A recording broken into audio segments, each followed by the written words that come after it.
स्वागत है आपका और एक नए वीडियो में और एक नए टॉपिक के साथ। मैं हूं डॉक्टर देवू, मैं हूं राजेश। स्वागत करते हैं हमारे यूट्यूब चैनल। तो चलिए दोस्तों, पहले वीडियो ही स्टार्ट करते हैं। आशा करेंगे पसंद आएगा, और पसंद आए तो लाइक और शेयर जरूर से कर दीजिएगा। और चैनल पर पहली बार है सब्सक्राइब नहीं किया तो साथ में सब्सक्राइब भी कर दीजिएगा। चलिए स्टार्ट। ये इंडिया की तारीख का पहला मैच था जिसमें इस लड़की ने, जिसका नाम मनु भाकर है, इसने जो है इंडिया का नाम फ़ख्र से बुलंद कर दिया है। और ये पहला ब्रॉन्ज मेडल है जो इंडिया ने विन किया है। इस पर नरेंद्र मोदी जो कि पीएम हैं इंडिया के, उन्होंने उनको कॉल की और उनको कांग्रेचुलेशन का। नमस्ते, खूब अभिनंदन, आपको बहुत बहुत बधाई। बहुत बहुत शुक्रिया सर। आप कैसे हैं?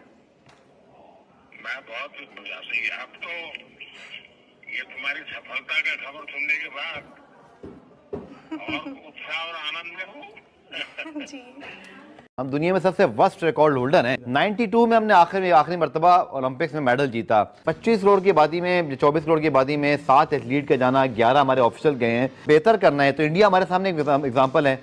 उन्होंने पिछले 15-20 साल के अंदर ओलंपिक में वो एक जाइंट पावर बन के उभरे। कोई गेम्स हो होते हैं, बात ये नहीं हो रही थी कि इस एथलीट्स को लेने यार ये खेल ऊपर जा रहा है, इस खेल में मेडल्स की उम्मीद है। बात ये हो रही थी कि आपके कितने ऑफिशियल जाएंगे, मेरे कितने ऑफिशियल जाएंगे। ये बहुत शेमफुल है हमारे लिए, स्पेशली पाकिस्तानियों के लिए। इसमें इससे बढ़कर शेमफुल बात हो ही नहीं सकती है कि हमारे पाकिस्तान में इन चीज़ों को प्रमोट ही नहीं किया जाता। हमें डिस्करेज किया जाता है, हम लोगों को बताया ही नहीं जाता कि हम लोगों ने किस तरह से, किस कैलिबर में। या आप किसी के 2-3 साल की परफॉर्मेंस के ऊपर उसको अगले 1-2 साल पाकिस्तान के साथ खिलाकर भुला देना चाहते हैं और तारीख का हिस्सा बनाना चाहते हैं।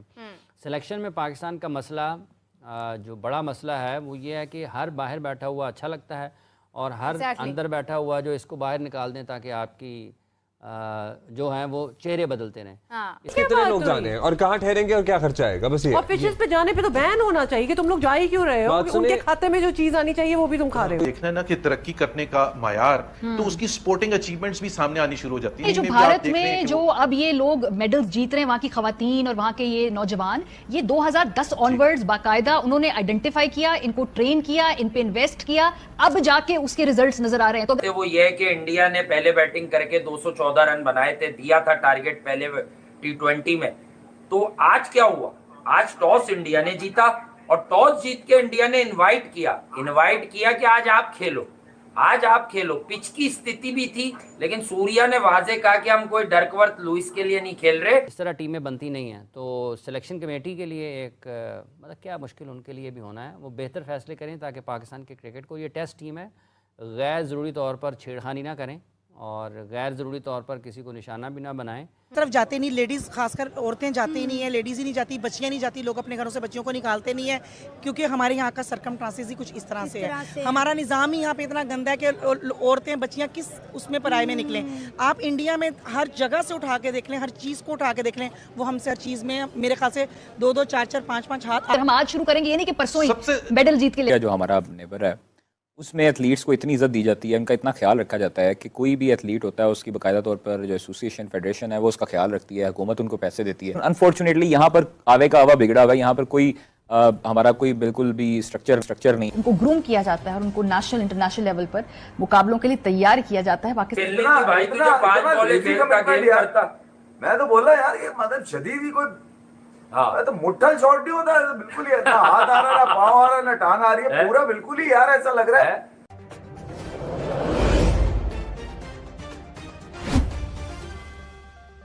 ये इंडिया की तारीख का पहला मैच था जिसमें इस लड़की ने, जिसका नाम मनु भाकर है, इसने जो है इंडिया का नाम फ़ख्र से बुलंद कर दिया है। और ये पहला ब्रॉन्ज मेडल है जो इंडिया ने विन किया है। इस पर नरेंद्र मोदी जो कि पीएम हैं इंडिया के, उन्होंने उनको कॉल की और उनको कांग्रेचुलेशन कहा। जो इंडियंस हैं वो मेहनती हैं, पहली बात ये। दूसरी बात ये, उधर अच्छे इदारे हैं। तीसरी बात है वहाँ पे सिफारिश नहीं चलती। ये 3 चीज़ें मेन होती हैं।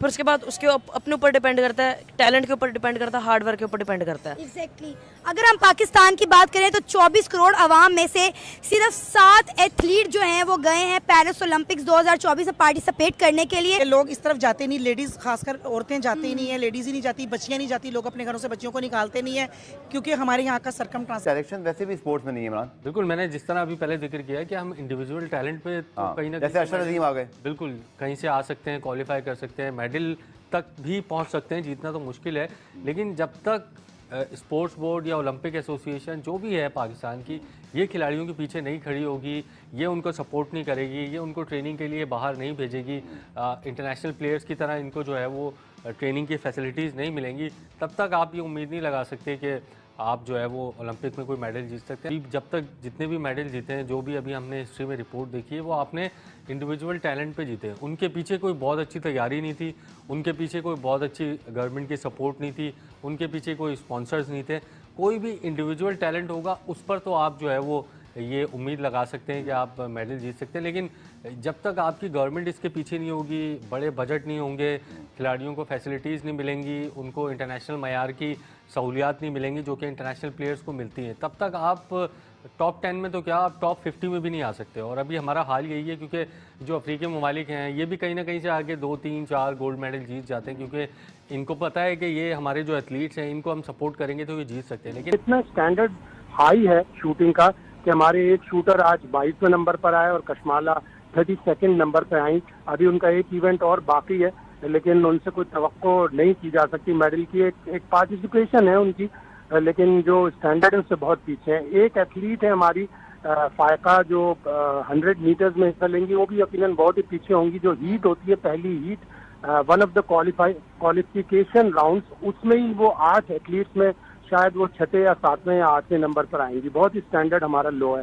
एक एथलीट हमारे नदीम अरशद हैं जो एक हमारी वाहिद मेडल की होप है। अल्लाह करे कि वो कोई एक अच्छी थ्रो करें, उनका अच्छा दिन आ जाए 6 अगस्त को और वो फाइनल के लिए क्वालिफाई कर लें, फिर फाइनल 8 अगस्त को होगा। और आखिरी एक जो दो स्विमर्स हैं वो भी वाइल्ड कार्ड एंट्रेंट हैं, उनको वाइल्ड कार्ड के जरिए जिस तरह फायका को वाइल्ड कार्ड मिला है, तो इन्विटेशन पे उनको बुलाया गया। ये एक तरह से कोटा होता है तमाम मेंबर मुल्कों का। तो हम बहैसियत कौम, हम दुनिया में सबसे वर्स्ट रिकॉर्ड होल्डर हैं। 92 में हमने आखिरी मर्तबा ओलंपिक्स में मेडल जीता। 25 करोड़ की आबादी में, 24 करोड़ की आबादी में 7 एथलीट का जाना, 11 हमारे ऑफिशियल गए हैं। बेहतर करना है तो इंडिया हमारे सामने एग्जाम्पल है।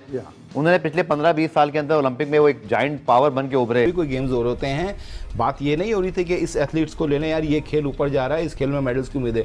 बात ये हो रही थी कि आपके कितने ऑफिशियल जाएंगे, मेरे कितने ऑफिशियल जाएंगे। बस कितने लोग जाने हैं और कहाँ ठहरेंगे और क्या खर्चा आएगा, बस ये। ऑफिशियल्स पे जाने पे तो बैन होना चाहिए कि तुम लोग जा ही क्यों रहे हो, उनके खाते में जो चीज आनी चाहिए वो भी तुम खा रहे हो। देखना है ना कि तरक्की करने का मायार, तो उसकी स्पोर्टिंग अचीवमेंट्स भी सामने आनी शुरू हो जाती है। जो भारत में जो अब ये लोग मेडल्स जीत रहे हैं, वहां की खवातीन और वहां के ये नौजवान, ये 2010 ऑनवर्ड्स बाकायदा उन्होंने आइडेंटिफाई किया, इनको ट्रेन किया, इन पे इन्वेस्ट किया, अब जाके उसके रिजल्ट्स नजर आ रहे हैं। तो अगर हम आज शुरू करेंगे, ये नहीं कि परसों ही मेडल जीत के लिए। जो हमारा नेबर है उसमें एथलीट्स को इतनी इज्जत दी जाती है, उनका इतना ख्याल रखा जाता है कि कोई भी एथलीट होता है उसकी बाकायदा तौर पर जो एसोसिएशन फेडरेशन है वो उसका ख्याल रखती है, हुकूमत उनको पैसे देती है। अनफॉर्चुनेटली यहाँ पर आवे का आवा बिगड़ा हुआ है, यहाँ पर कोई हमारा कोई बिल्कुल भी स्ट्रक्चर नहीं। उनको ग्रूम किया जाता है और उनको नेशनल इंटरनेशनल लेवल पर मुकाबलों के लिए तैयार किया जाता है। पाकिस्तान में 25 करोड़ लोगों की आबादी में से हमें सिर्फ 7 ऐसे एथलीट्स मिले हैं जो हमें रिप्रेजेंट कर सकें। ये लम्हा फिक्रिया है। और 3 शूटर्स हैं, इन्होंने रीजनल इवेंट से क्वालिफाई किया। Olympics is by qualification. आप थैंक यू दोस्तों वीडियो को यहाँ तक देखने के लिए। बाकी आपकी क्या राय है दोस्तों इस वीडियो के माध्यम से, आपको हम पूछना चाहेंगे, आप कमेंट बॉक्स में जाके जरूर लिख दीजिएगा। फिलहाल आपसे विदाई ले रहे, मिलेंगे और एक नई वीडियो में आपके साथ। टिल देन, जय हिंद, जय भारत।